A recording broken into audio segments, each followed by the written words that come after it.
Hello and welcome to Knowledge of Standard. मैं आज आप लोगों को बताने जा रहा हूँ कंट्रोल चार्ट्स के बारे में, जिसके बारे में आप लोग को पता होगा कि 7 के शेड्यूल के अंदर ये आता है। तो आज हम लोग उसके बारे में डिटेल से जानेंगे कि कंट्रोल चार्ट्स क्या होता है, कैसे बनता है और किस किस टाइप्स के कंट्रोल चार्ट्स होते हैं, और एक एग्ज़ाम्पल देके समझाऊँगा कि कंट्रोल चार्ट्स के क्या क्या कंटेंट्स होते हैं उससे रिलेटेड। तो चलिए स्टार्ट करते हैं कंट्रोल चार्ट्स की डिटेल से लेकर के।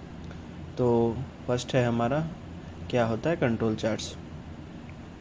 तो कंट्रोल चार्ट्स एक ग्राफ होता है जो कि हमारे प्रोसेस चेंज में जो भी होते हैं उसको स्टडी करने में हमें हेल्प करता है, ताकि अगर हमें कोई प्रोसेस अगर चेंज हो रही है तो हम उसको आइडेंटिफाई कर सकें और उसे प्रिडिक्ट करके हम उस पर कुछ एक्शन ले सकें कि हमारा प्रोसेस में ज़्यादा वेरिएशन ना हो और हमारा कोई पार्ट डिफेक्टिव ना बने।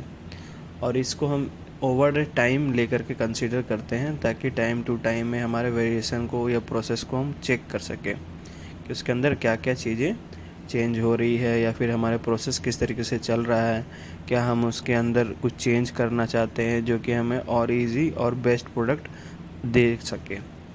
तो ये एक डाटा जो प्लॉट होता है ये वो टाइम ऑर्डर पे चलता है, मतलब कह सकते हैं हम उसको टाइम पीरियड पे कंसीडर करते हैं कि 2 आवर, डे, 1 मंथ, इस तरीके से कंटिन्यू प्रोसेस में हम उसको चेक करते हैं। सिंपली हमें एक स्टडी करता है प्रोसेस को, इसी से हम कंट्रोल चार्ट्स को अंडरस्टैंड कर सकते हैं।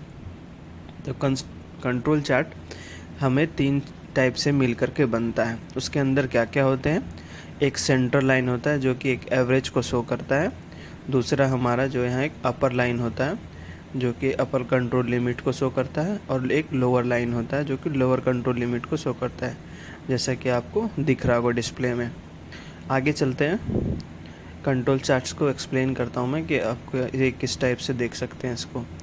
कंट्रोल चार्ट्स में आप देख रहे हैं कि मैंने एग्जांपल के तौर पे एक डायमेंशन लिया है 110 प्लस माइनस टॉलरेंसेस का 12 है। तो यहाँ सिंपली जो हमें दिख रहा है कि अपर इसका कंट्रोल लिमिट क्या है 122 और लोअर कंट्रोल लिमिट 98। ये एग्जांपल के तौर पे लिए गए, कोई एक 100% श्योरिटी नहीं है, सिर्फ मैं आपको समझाने के लिए एग्जांपल लिया हूँ कि हमें UCL और LCL दोनों शो हो रहा है। तो हमारा जो भी प्रोसेस चल रहा है वो UCL और LCL के अंदर चल रहा है, लेकिन 2 पॉइंट हमें जो दिख रहा है, एक स्पेशल काउजेस के तौर पे देख सकते हैं जो नीचे दिख रहा है आउट ऑफ कंट्रोल पॉइंट्स, और एक हमें दिख रहा है कि कॉमन काउजेस के तौर पे ड्यू टू नॉर्मल वेरिएशन जो कि हमारे हर पार्ट के अंदर आता है। तो इस पे हम क्या समझ सकते हैं कि जो स्पेशल काउजेज आते हैं, ये मैं आपको आगे समझाऊंगा कि स्पेशल काउज क्या होता है, कॉमन काउज क्या होता है। सिंपली कंसिस्ट क्या हो रहा है कि 3 चीज़ है हमारे पास, process average, upper control limit and lower control limit. इन्हीं तीनों के अंदर ही हमारा ओवरऑल प्रोडक्ट का प्रोसेस चलता है। अगर कहीं पे भी कोई चेंज आता है कॉमन काउजेज में या स्पेशल काउजेज में, तो हम उसको ईजिली फाइंड आउट कर सकते हैं ऑन टाइम पीरियड। नीचे की जैसे कि हमारा टाइम पीरियड दिख रहा है आपको एक्स एक्सिस पे, और वाई एक्सिस पे मेजरमेंट पे हमारा वैल्यू दिख रहे हैं जो भी हमें डायमेंशन चाहता है। तो आई होप आप लोगों को इतना समझ में आया होगा। आगे समझते हैं इसके हिस्ट्री जो है कि इनके थ्रू जो दिया गया था वाल्टर एस सेवर्ट के थ्रू। फर्स्ट में इन्होंने 1920 में बेल लैब में इन्होंने इसको वर्किंग करते हुए फर्स्ट टाइम जनरेट किया था। तो मतलब इन्वेंशन इनके थ्रू ही हुआ था। तो इन्होंने पाया कि जो भी हमारा वेरिएशंस होते हैं, कि जो भी इन्होंने समझा जाना कि हमारे सिर्फ 2 ही टाइप के वेरिएशन होते हैं, कॉमन काउजेस और एक उसके जो होते हैं दूसरे स्पेशल काउजेस।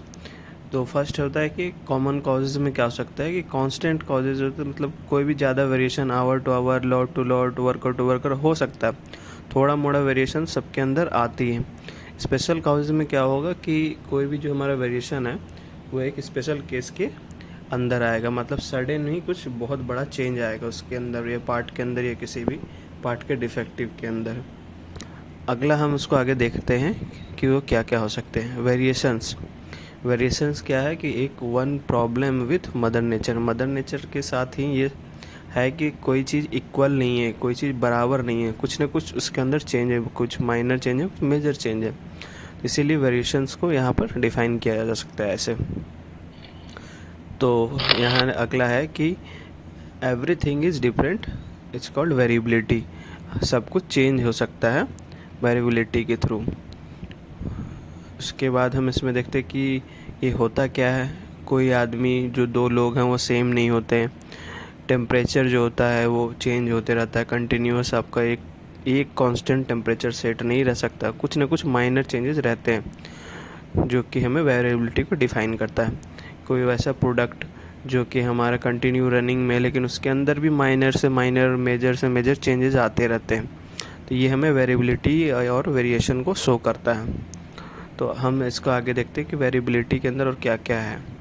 जैसे कि हम समझ सकते हैं इसको कि जो जनरली डाटा जो होता है वो फ्लक्चुएट करता है प्रोसेस के इनपुट से, जो कि हमारे वेरिएबिलिटी को शो करेगा। और आगे हम देख सकते हैं, जैसे इसका एग्जांपल के तौर पे समझेंगे कि मटेरियल में डिफरेंस हो सकता है, जो इनपुट हम दे रहे हैं जिसके कारण फ्लक्चुएशन जनरेट हो रही है। तो ये हो गया आपका मटेरियल चेंज भी अगर उसमें यूज करते हैं उससे होता है। दूसरा उससे होता है इक्विपमेंट डिफरेंस। अगर हम उसमें कुछ इक्विपमेंट लगा रहे हैं, उसका कुछ माइनर या मेजर कुछ भी चेंजेस है उसके अंदर, तो भी फ़र्क हमें दिख जाएगा आउटपुट में। इसी टाइप से ह्यूमन परफॉर्मेंस पे भी हो सकता है कि ऑपरेटर टू ऑपरेटर डिपेंड होता है कि वो किस तरह से चेंज हो रही है, कि फर्स्ट ऑपरेटर कुछ और स्पीड से चला रहा है, सेकंड ऑपरेटर कुछ और स्पीड से चला रहा है, मतलब इनके परफॉर्मेंस में ही चेंजेस रहती है। तो इस तरीके से हम वेरिएबिलिटी को समझ सकते हैं। पावर फ्लक्चुएशन हो सकती है, लाइट की, एनर्जी की, उसके अंदर में कुछ भी मेजर चेंजेस हो सकते हैं, ये वेरिएबिलिटी को शो करता है। और भी बहुत एग्जांपल्स हैं, तो उसको हम आगे समझेंगे और आगे हम समझते हैं कि और क्या क्या हमें जानना चाहिए कंट्रोल चार्ट्स के अंदर। तो हम स्टार्ट करते हैं कॉमन काउजेस से। कॉमन काउजेस होते क्या हैं? Common causes of variation are those causes that are common to all individual readings in time period.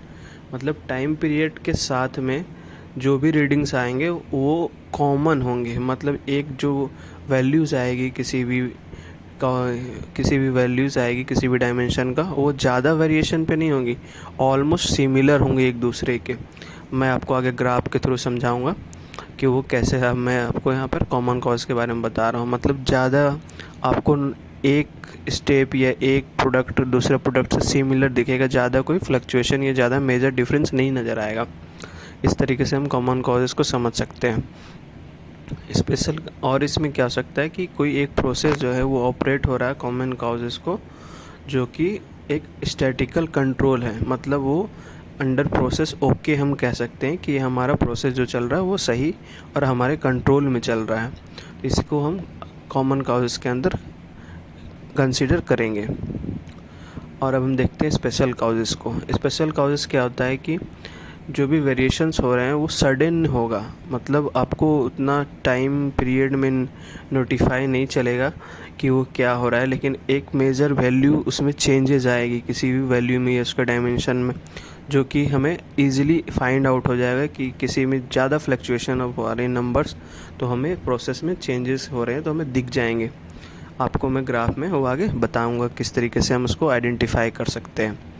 तो और इसके अंदर रहता है कि दे आर नॉट कॉमन। मतलब ऑल टाइम पीरियड पे ये सेम नहीं होंगे। आपको इजीली फाइंड आउट हो जाएगा कि वो क्या फ्लक्चुएशन है। वो एक लार्ज मैग्नीट्यूड पे वो आपको दिख जाएगा, जो कि बड़े अमाउंट में या बिग डिफरेंस के साथ दिख जाएगा। आगे हम आपको बताते हैं कि ये कैसे होते हैं। जैसे हम यहाँ देख सकते हैं कि ऊपर वाला जो ग्रीन कलर का जो ग्राफ बन रहा है हमारा, यहाँ पे ये हमें क्या शो कर रहा है कि एक कंटिन्यू प्रोसेस चल रहा है कॉमन कॉज में। मतलब ज़्यादा कोई बिग डिफरेंस नहीं होगा, इसके अंदर भी डिफरेंसेस होंगे लेकिन बहुत माइनर होगी, जो कि हम अंडर टॉलरेंस के होंगे, जैसे यूसीएल और एलसीएल के अंदर ही होंगे। इसी टाइप से यहाँ पर हम स्पेशल कॉज में क्या देखते हैं कि एक सडन जो सेकंड ग्राफ है हमारा यहाँ पर सडनली चेंज हो जा रहा है। मतलब इसकी फ्लक्चुएशन जो है काफ़ी हाई है यहाँ पर अपर साइड में। और दूसरा क्या है कि एक जो है इस साइड से विड्थ इसकी बहुत ज़्यादा हो जा रही है, इस डाटा की मैग्नीट्यूड वैल्यू इसके भी कुछ नहीं है। तो यहाँ पे प्रिडिक्ट करना बहुत इम्पॉसिबल हो जाता है इस लाइन पे कि हमारा प्रोसेस सही चल रहा है या गलत चल रहा है। इसमें ग्रीन वाले में हमारा कॉमन कॉज में क्या क्या हम आसानी से प्रिडिक्ट कर सकते हैं कि नहीं हमारा अंडर कंट्रोल है, क्योंकि सारा जो प्रीवियस डाटा हम स्टडी कर रहे हैं वो ओके के अंडर आ रहा है, मतलब अंडर कंट्रोल आ रहा है। तो ये छोटा सा आपको समझ में आया होगा एग्जाम्पल कि किस तरीके से हम स्पेशल और कॉमन कॉज के अंदर डिफरेंस कर सकते हैं। कि हम स्टेबल होता है कॉमन काउज़ के अंदर और प्रिडिक्टेबल भी हो सकता है, लेकिन स्पेशल काउज़ के अंदर जो हमें शो करता है कि प्रोसेस स्टेबल नहीं है और प्रिडिक्टेबल नहीं कर सकते हम कि कौन सा अंडर कंट्रोल में है। मैक्सिमम आपको इसमें आउट ऑफ कंट्रोल ही दिखेंगे स्पेशल काउज़ के अंदर। आगे समझते हैं कि हमें क्यों ज़रूरी है कंट्रोल चार्ट्स को, हमें क्यों इस्तेमाल करना चाहिए कंट्रोल चार्ट्स को, और क्यों आजकल की इंडस्ट्रियाँ, मैन्युफैक्चरिंग इंडस्ट्रियाँ, बहुत सारी इंडस्ट्रियाँ कंट्रोल चार्ट्स का यूज करती हैं। तो फर्स्ट क्या होता है कि हम प्रोसेस को अंडरस्टैंड करने के लिए, उसके अंदर जो वेरिएशंस होती हैं उसको समझने के लिए हम कंट्रोल चार्ट्स का इस्तेमाल करते हैं। कि हमें उसके अंदर देखते हैं कि प्रिडिक्टेबल होना चाहिए, जो हमारा परफॉर्मेंस है हम उसे पहले ही जज कर लें उसके बेस डाटा से स्टडी करके कंट्रोल चार्ट्स के थ्रू, कि हमारा नेक्स्ट प्रोसेस में कोई प्रॉब्लम क्रिएट नहीं होने वाला, या हमारा पार्ट ओके चल रहा है या हमारा कंट्रोल में है, ये हमें शो कर देगा। और इसको हम फर्दर वेरिएशन जो होते हैं कॉमन काउजेस को भी और रिड्यूस करने के लिए और बेटर परफॉर्मेंस देने के लिए पार्ट के, उसके लिए भी हम इसको कंट्रोल चार्ट्स का यूज करते हैं। कॉमन ये हमारा सिंपली शो करता है कि एक कम्युनिकेशन होता है प्रोसेस परफॉर्मेंस को, यानी ये जो परफॉर्मेंस हमारा चल रहा है वो परफॉर्मेंस बता देगा कि हमारा जो पार्ट्स का कितना बेटर चल रहा है, वो हमें बता सकता है कंट्रोल चार्ट्स के थ्रू, कि हम कितना नियर अबाउट रेफरेंस सैंपल या जो स्टैंडर्ड सैंपल है उसके अकॉर्डिंग चल रहे हैं। मोर प्रिसाइज और मोर एक्यूरेट टेक्निक, कितना बेटर प्रोसेस को हम यूज़ कर रहे हैं वो हमें कंट्रोल चार्ट्स के थ्रू शो हो जाता है। आगे समझते हैं कि टाइप्स ऑफ डाटा क्या होता है इसके अंदर, कि दो टाइप्स के डाटा को हम यहाँ पे स्टडी करते हैं, एट्रीब्यूट और वेरिएबल्स। एट्रीब्यूट्स के अंदर क्या होता है कि कोई भी डाटा हम क्लासिफाइड कर सकते हैं, आइदर पास और फेल, ये गुड और बैड, गो नो गो, यानी डिस्क्रीट डाटा होती है ये चीज़ें। वेरिएबल्स के अंदर क्या होता है कि कोई भी डाटा जिसको हम मेज़र कर सकते हैं उसको वेरिएबल्स बोलते हैं। हाइट जैसे एग्जांपल में दे रखा डॉलर, डिस्टेंस, स्पीड, जो कि कंटिन्यूअस और इन्फिनिटी होती है। लेकिन एट्रीब्यूट में क्या होता है कि डिटेक्शन ओरिएंटेशन होता है, इसमें स्टिमुलेटेड प्रिवेंशन की तरफ हम इसको आइडेंटिफाई करते हैं। तो आई होप आपको समझ में आया होगा एट्रीब्यूट और वेरिएबल में क्या डिफरेंस है। कि एट्रीब्यूट में हमारा मेज़र होता है कोई भी चीज़, लेकिन एट्रीब्यूट में हम पास, फेल और गुड बैड की तरह काउंट ये करते हैं, लेकिन वेरिएबल्स पे हम मेजरमेंट का जो टोटली आता है वो हमारा वेरिएबल्स के अंदर आता है। तो आगे समझते हैं कि इसको हमारा क्या ज़रूरत है एट्रीब्यूट और वेरिएबल डाटा का। दोनों जब भी हम कंट्रोल चार्ट्स बनाएंगे उनके अलग अलग होते हैं। वेरिएबल्स के 4 टाइप्स के होते हैं और एट्रीब्यूट्स के भी 4 टाइप्स के होते हैं। तो आज मैं आप लोग को एक एग्जांपल वेरिएबल का समझाऊंगा, एवरेज और रेंज के बारे में, जो कि हमारा फर्स्ट चार्ट है। सेम इसी तरीके से आपका अदर चार्ट्स रहेगा, क्योंकि अदर चार्ट्स में सिर्फ फार्मूले चेंज रहते हैं और कुछ भी चेंज नहीं होता ज़्यादा में। लेकिन जो 90-95% जो यूज होता है हमारा मैन्युफैक्चरिंग इंडस्ट्री में, ये फर्स्ट वाला ही होता है, एवरेज और रेंज चार्ट, जो कि आज मैं आपको एग्जांपल से बहुत अच्छे तरीके से समझाऊंगा। बस आप वीडियो को कंटिन्यू देखते रहिएगा, इसको स्किप मत करना, नहीं तो फिर ये आप लोगों को समझने नहीं आएगा। तो आइए स्टार्ट करते हैं कि इसके अंदर हम क्या क्या करते हैं एवरेज और रेंज चार्ट के अंदर।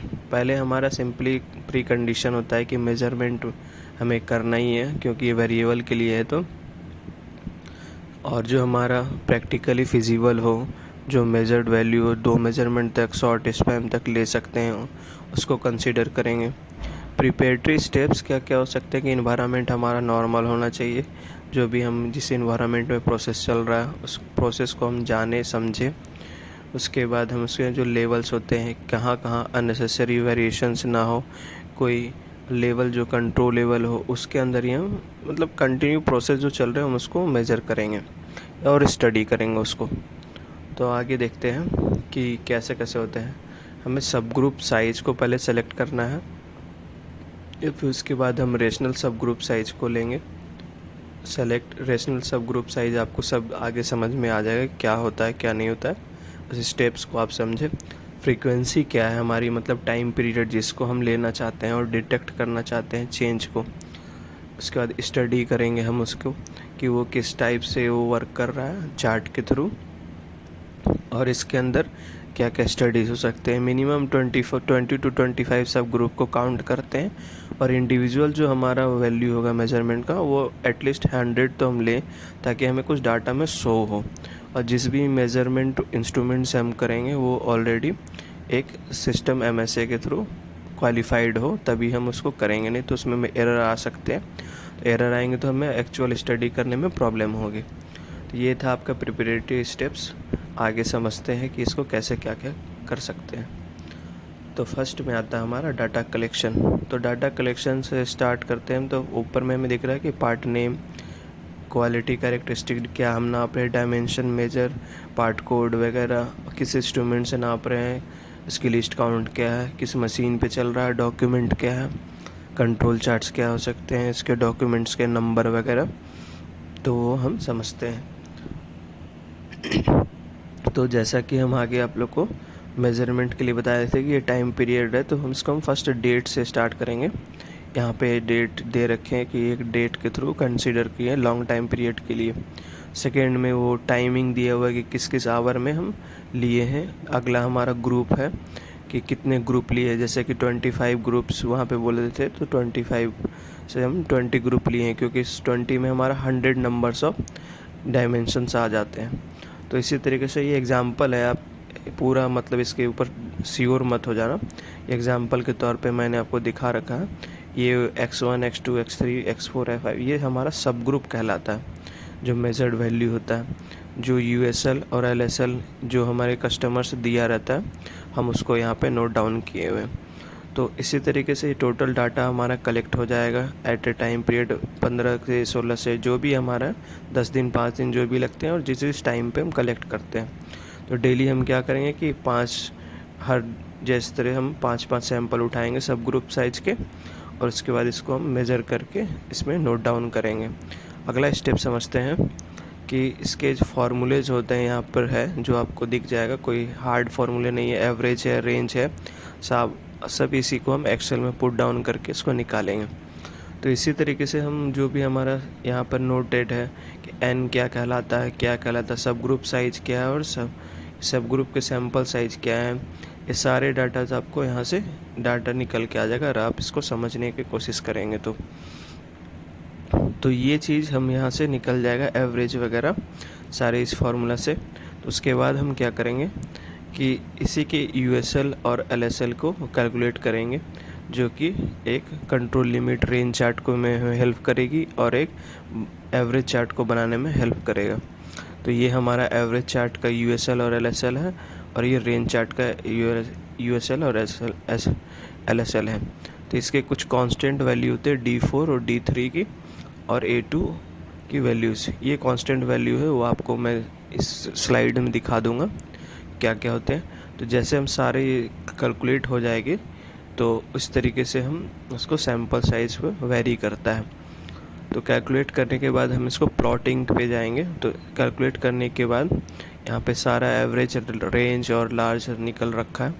सेम उसी कंडीशंस को यहाँ पे फॉलो अप करते जाएंगे। समझेंगे कि इसमें क्या हम निकाल रहे हैं कि एक्स मिक्स रेंज निकलता है उस फार्मूले पे, उसी तरह से R डबल बार निकलेगा, उसी तरह से फिर कैलकुलेट करके यहाँ पर हमारा X डबल बार निकलेगा। जो हम यहाँ पर फार्मूला आपको बताए थे उसी को एक्सेल में पुल आउट करके यहाँ पे निकाला गया है सारा डाटा।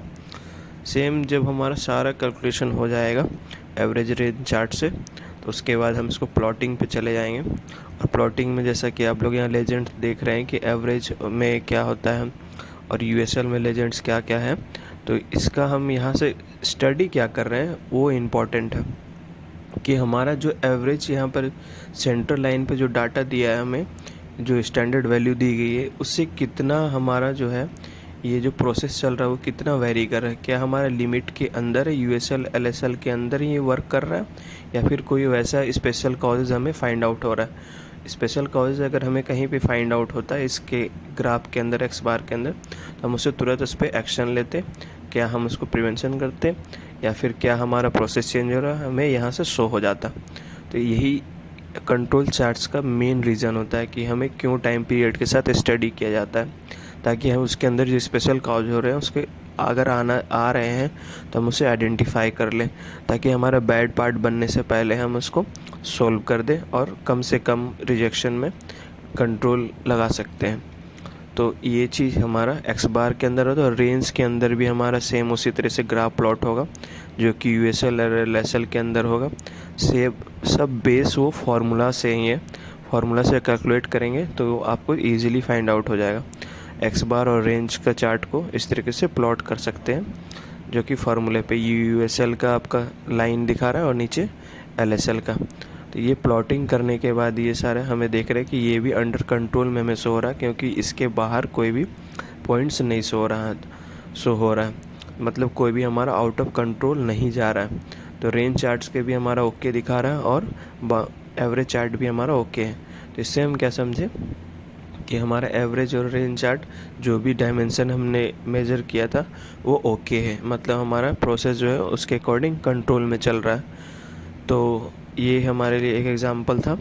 इसके थोड़े से आपको मैं बेसिक्स समझा देता हूँ कि ये कांस्टेंट आपको बताया था, इसकी वैल्यू सब ग्रुप साइज जैसे हमने 5 ले रखा था, तो 5 का वैल्यू A2 को उसमें पुट कर देंगे फार्मूले में, D2 की वैल्यू पुट कर देंगे और D4 और जिस की रिक्वायरमेंट होगी वो पुट कर देंगे।